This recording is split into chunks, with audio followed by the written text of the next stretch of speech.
I certainly don't want to keep you waiting. First of all, Channel 12 called and wanted to come up and have an interview.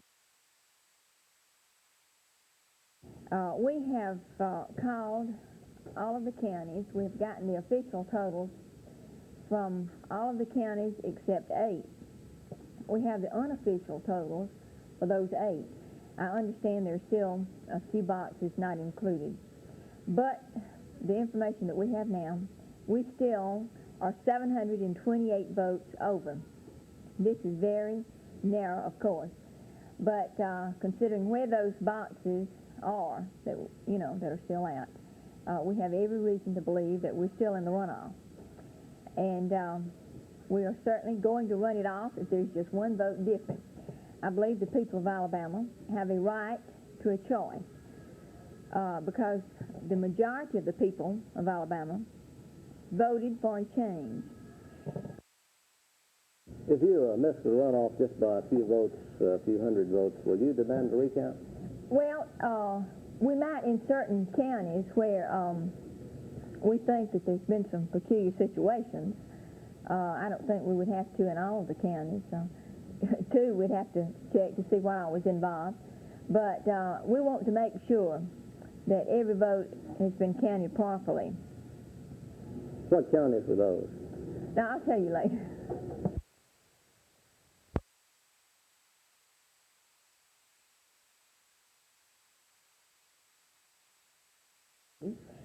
And I certainly want to be fair to everybody else, so we let them know what time.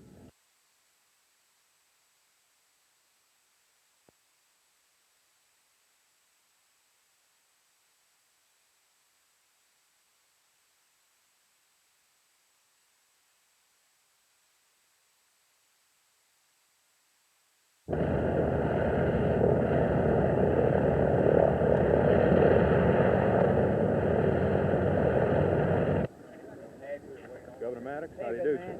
How do you do, sir? Could you tell us what you hope to gain out of this conference here today? Well, I'm not going to be able to tell you what I hope to gain, other than I hope we can come up with some program or some idea that we can turn back this loss of local control of our systems of education. As I told them in Georgia this morning, I say this again here, I said in the United States that this federal control of our schools and this federal threat to our children and our teachers, both black and white, is the greatest threat to education in America today.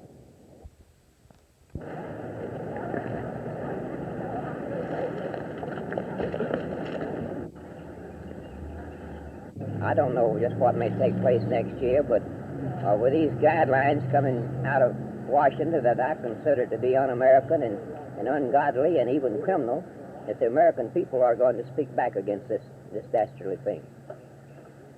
We have met today, along with several eminent attorneys, to discuss the effects of the recent federal court decisions having to do with public education in our country.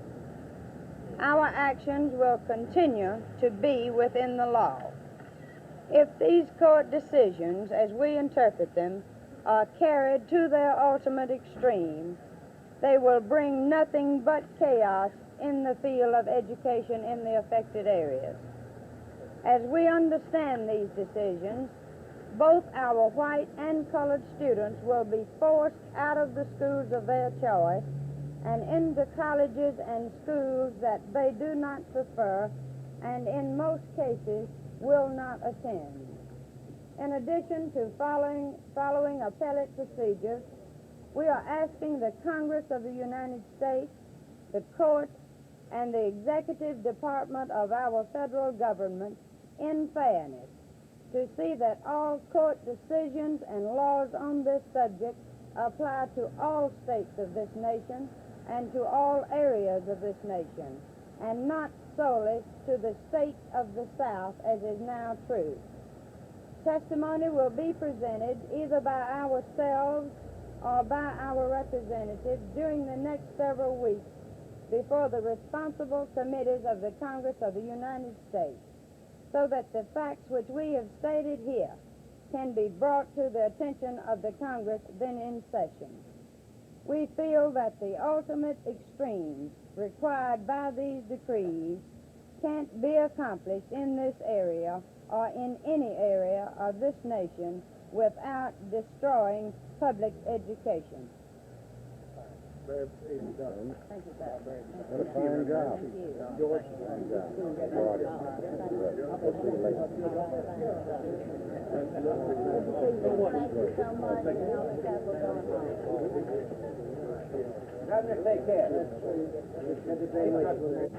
You say that her speech was interpreted. That's the way you folks do interpret. That's the way the press does interpret things, but you fellows got to learn how to interpret things right. And whenever the press gets to the point where they can interpret things objectively, then you won't have all this distortion or misstatement. Nobody said anything about defiance in the sense of resisting unlawfully. This was the governor of a state speaking and the legislator speaking. Ask Governor what's going on here.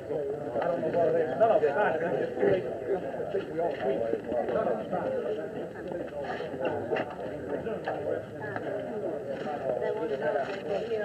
Everybody's in agreement. You have to meet me at the next.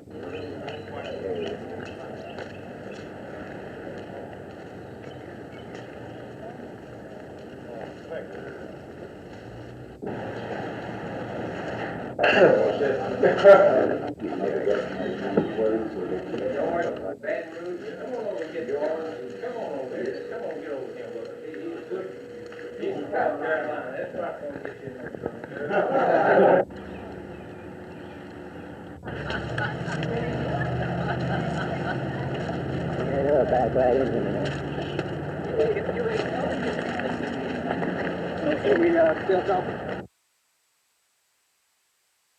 I felt that the only way I could make known my dislike of being mistreated in the way I was to protest by not obeying the bus driver. And of course, when the policeman came on the bus and told me I was under arrest, I did not resist the arrest. When I asked the question of the policeman why they pushed us around, he said, "I do not know, but the law is the law and you're under arrest."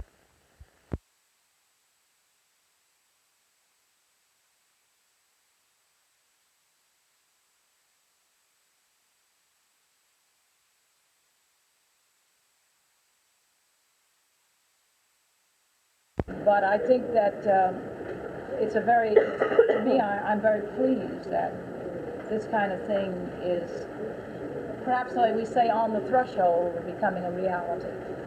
May I react to that? I am not at all sure that Montgomery has really changed in the last 20 years. Well, I defer to the person who knows the situation much better than I do. I defer. So will you please strike out what I've said?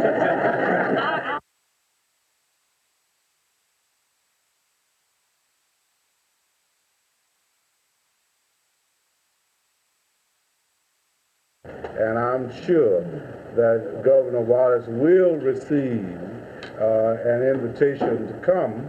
I certainly hope that he is a new creature.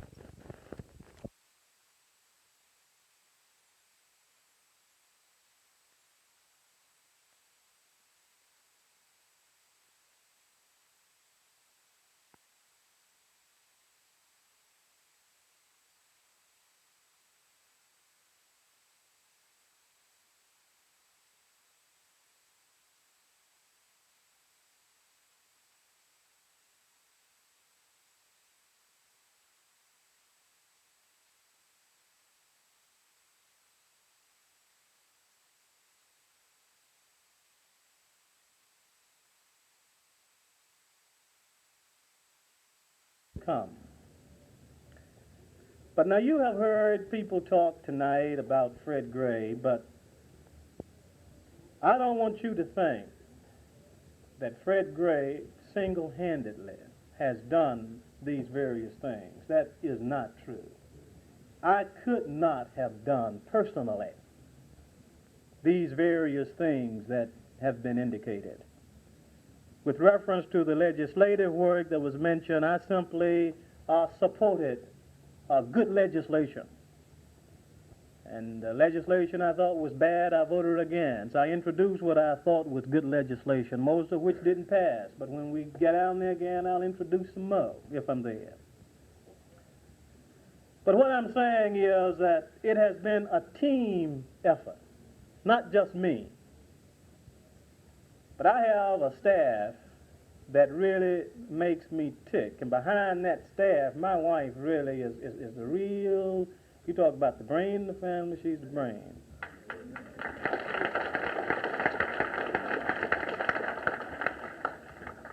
The only difference, some men admit it and some don't.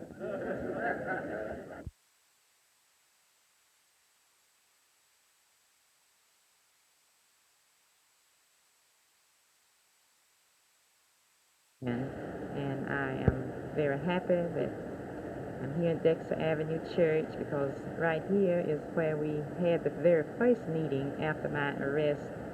The meeting was held on Friday evening, and Mrs. West was the first person who spoke to me as I approached the church for the meeting. And I can say at this point that I had no idea that people would approve of what I had done, that is, kept my seat on the bus and allowed myself to be arrested and taken to jail because I wanted to protest being treated as less than a human being. And I felt that the only means to let the powers that be and the segregationists know that I didn't want to be treated this way was to keep the seat on the bus. And not knowing what fate I would meet, I was still determined to express in this way that I wanted to be a first-class citizen and a human being. Thank you very much. I'm very happy to be here.